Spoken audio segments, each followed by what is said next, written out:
Magandang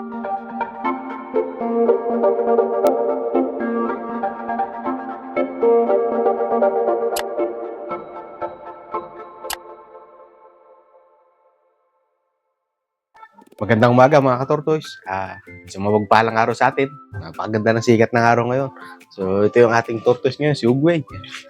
So nandito siya sa kanyang lalagyan. Isosokat bas natin siya ngayong umaga para kumbaga gumanda yung kanyang digestion. So ngayong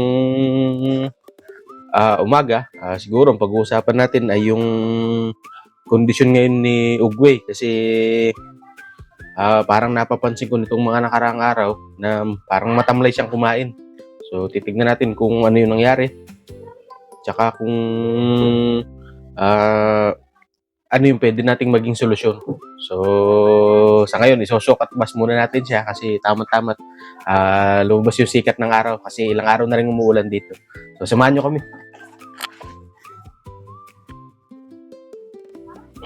So mga ka-tortoise, ito na si Ugway. So, isosok lang natin siya. Kumbaga, tutubigan natin yung kanyang lalagyan para yun, kumbaga masukat ba siya. So, tamang-tama itong init ng araw para kumbaga ma-absorb yun ng kanyang carapace. So, ito mga ka-tortoise, hayaan lang nating magsukat ba si Ugway dito para kumbaga maka-absorb na siya ng sunlight. So, kung makikita nyo, medyo nabasa lang yung kanyang mga pattern dito. Mga growth line yun, mga kulay puti. Doon natin makikita na lumalaki yung ating tortoise. So, antay lang natin siyang makadumi. O kaya, pagkatapos ng 15 minutes. So, ngayon, habang nagsosok siya dyan, ay muna tayo ng kanyang pagkain.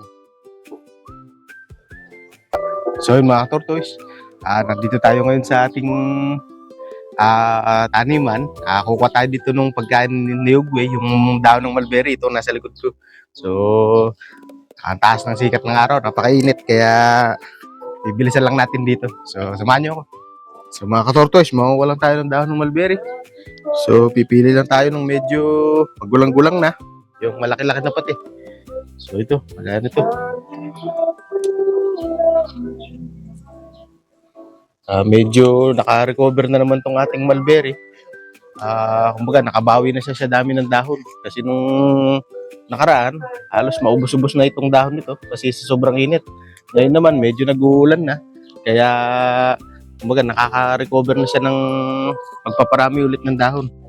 So tapusin ko lang itong pangunguha at mangunguha rin tayo ng ibang mga dahon pa gaya ng mga dahon ng kamuting baging. Lalagyan din siguro natin ng lettuce. Samahan niyo ako. So ito mga tortoise, kung makikita natin, dumumi na siya. So pasintabi sa mga kumakain. So pinapakita lang natin yung nangyayari kapag ginagawa natin yung soaking at basking. So talagang maganda sa mga tortoise natin yun para kumbaga may labas nila yung mga dapat nilang ilabas na dumi sa kanilang katawan. So yun, naglabas din siya ng kanyang urates para guminhawa ang kanyang pakiramdam. So, lilinisin natin ito ngayon at papakainin natin siya kasi nakakuha na tayo ng kanyang pagkain. Samahan nyo kami. So, palalakadin na muna natin pala siya ngayon. Tamang-tamat. Maganda sikat ng araw. So, kailangan muna niyong makapaglakad para ma-exercise siya.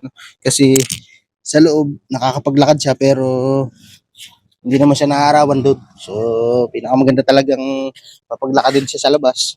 Kasi binabala ko rin gawan siya ng tirahan niya sa labas ng bahay. Kumbaga, outdoor yung kanya. Ang inaalala ko lang kasi baka siya mawala. Kumbaga, may makadampot. So, yun mga ka-tortoise. Nandito na kami sa loob. So, nakakuha na naman tayo ng kanyang mga pagkain. Kumbaga, yung mga dahon ng mulberry tsaka ng bulaklak ng kalabasa. So, bago natin siya pakainin, titimbangin na muna natin siya para kumbaga makuha natin yung ronyo na bigat. So, para ma-record din natin yung nilaki niya ngayong week. So, samahan niyo kami. So, ito mga tortoise, bago natin pakainin si Ugway, titimbangin na muna natin siya. Nung nakaraang timbang natin ay 2,399 grams. So halos 2.4 kilos na siya nun. So titignan natin ngayon kung gaano kalaki yung ibinagat niya. So ngayon si Ugway. So kailangan nating ibaligtad siya para kumbaga matimbang natin. So yun.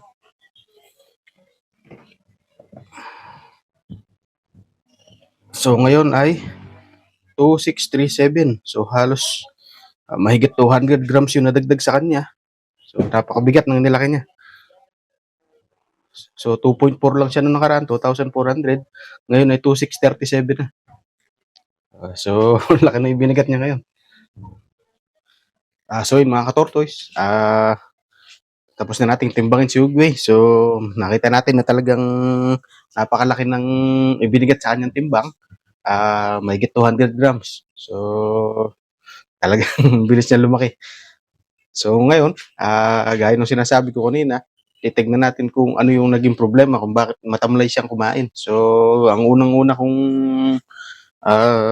nakita ay maaaring nagkukulang siya sa araw. So baka hindi siya masyadong sisikatan ng araw, kaya hindi siya makatunaw ng kanyang pagkain. Kaya matamlay siyang kumain. So ang ginawa natin na remedyo, so pinarawan natin kanina, pinaglakad natin sa init para kumbaga makapag-absorb ng sunlight yung kanyang carapace. So pangalawa, natingin ko ay baka nauumay na siya sa pagkain. Kasi yun lang naman ang pinapakain namin sa kanya dito. So dahon ng mulberry, okra, yun, bulaklak ng kalabasa, ulit-ulit lang. So kasi napansin ko na nung binigyan ko siya ng pellet, kinain naman niya. So baka possible na nauumay lang siya. Kumbaga nagsasawa na doon sa kanyang kinakain. So titignan natin kung kakain siya ng ibang pagkain bukod dun sa natural na pinapakain natin sa kanya. So yun lang naman yung nakikita kong dahilan kung bakit parang nawawalan siya ng gana minsan. Pero base naman sa kanyang naging timbang, so tingin ko hindi naman siya nagkukulang sa kain. So isa pang possible din na dahilan, baka busog lang siya. Kumbaga hindi lang siya makatunaw pa siguro kaya ayaw pa niyang kumain. So ngayon papakainin natin siya nung kinuha nating mga pagkain. Mga ka-tortoise, ito si Ugway. So ito, dito na natin siya sa side bibigyan ng kakakain. Itong mga dahon na kinuha natin kanina. So kagabi binigyan ko na naman siya ng calcium supplement. Kaya okay na siya. So yun, mukhang nagugutom lang siya kaya kinain na niya yan. Titingnan natin kung uubusin niya. So hayaan na lang muna natin siya kumain ngayon. Para kumbaga hindi na muna natin siya abalahin. So yun mga ka-tortoise, tingin ko kaya siguro hindi siya masyadong nagkakain nitong nakaraan ay baka hindi lang siya matunawan. So kanina, marami siyang naidumi nung sinukatbas natin siya. So kita natin kanina na doon sa video na kumakain naman siya. Kaya talagang possible na hindi lang siya natunawan nun kasi nga nakukulangan siya sa sikat ng araw. So mukhang nasolusyon na naman natin yung ating problema sa ngayon. Talagang siguro napapanahon na para talagang gumawa tayo ng kanyang outdoor na bahay. Kumbaga para lagi siyang exposed sa sunlight at meron siyang nasisilungan na madilim doon, pwede niyang tulugan. So ayun, yun lang muna. Mukhang okay na naman tayo ngayon sa kanya. So yun mga ka-tortoise, yun lang muna may babahagi ko ngayong araw. Medyo maigsi lang yung video natin pero kumbaga worth it naman.